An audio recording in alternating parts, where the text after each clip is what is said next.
What if I told you that the moment an empath finally walks away, something catastrophic happens inside the narcissist's mind?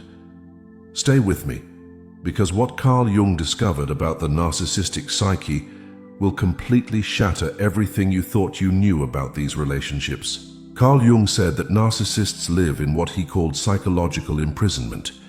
They've constructed an elaborate false self, a golden mask that hides their profound inner emptiness. But here's what most people don't understand. That mask requires constant external validation to stay intact. And the empath, they've been the primary source of that validation.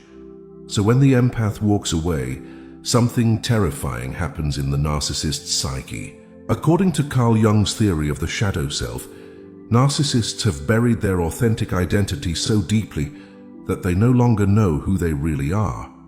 They exist in what Jung termed ego inflation, mistaking their persona for their true self. The empath's presence served a critical function.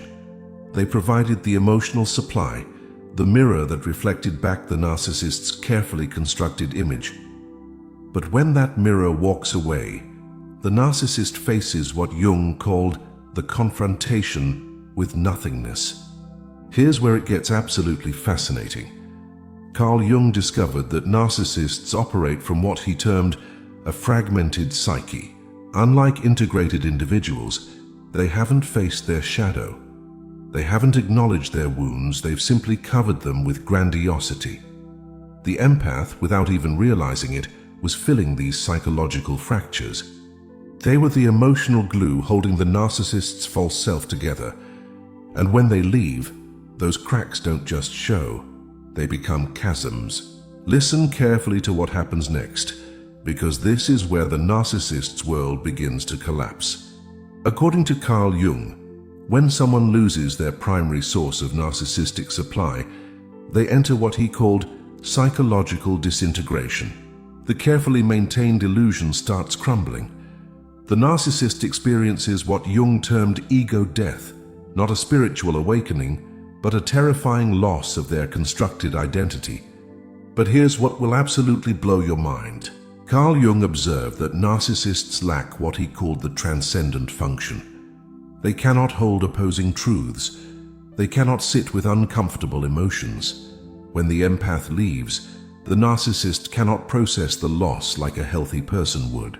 Instead, they experience what Jung termed primitive splitting.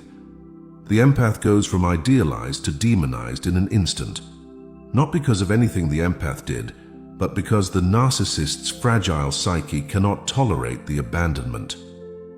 According to Carl Jung's research on psychological types, narcissists live in perpetual fear of exposure. They fear that others will see through their mask and discover the emptiness beneath.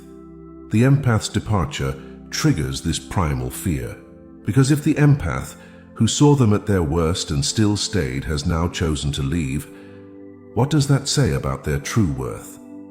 This question, Jung discovered, is absolutely devastating to the narcissistic mind. Here's the twist that changes everything. Carl Jung said that narcissists project their shadow onto others. They cannot face their own manipulation, so they accuse others of manipulation. They cannot acknowledge their own cruelty, so they paint themselves as victims. When the empath walks away, this projection mechanism goes into overdrive. The narcissist must construct an elaborate narrative where they are the wounded party and the empath is the villain. Why? Because Jung understood that admitting they drove away someone who genuinely cared would shatter their entire psychological defense system. But the most chilling part, this is what Jung called the narcissist's eternal return. According to Carl Jung, narcissists are trapped in what he termed psychological repetition compulsion. They cannot learn from their patterns because learning would require honest self-reflection. So what does the narcissist do when the empath walks away? They seek a replacement, not because they love the empath, but because they need someone, anyone, to fill the void and maintain the illusion. Carl Jung discovered that narcissists experience what he called the terror of invisibility. Without someone to witness their performance, they begin to question their own existence. The empath's absence creates a psychological vacuum. The narcissist may rage, they may hoover, they may try every manipulation tactic in their arsenal. But here's what Jung understood that most people miss. These aren't acts of love or genuine remorse. They're desperate attempts to restore their psychological equilibrium. According to Carl Jung, the most tragic aspect of the narcissistic condition is that they remain forever imprisoned in their false self. While the empath walks away and begins the journey toward individuation and wholeness, the narcissist stays trapped in their psychological cage. They may find new supply, but Jung discovered that they never find peace, because peace requires authenticity, and authenticity requires facing the very shadow they've spent their entire lives fleeing. The empath's departure isn't just the end of a relationship. According to Carl Jung's lifetime of research, it's the narcissist's greatest existential crisis. A crisis they will never fully understand, never properly process, and never truly overcome. And that, Jung would say, is the real tragedy of the narcissistic mind.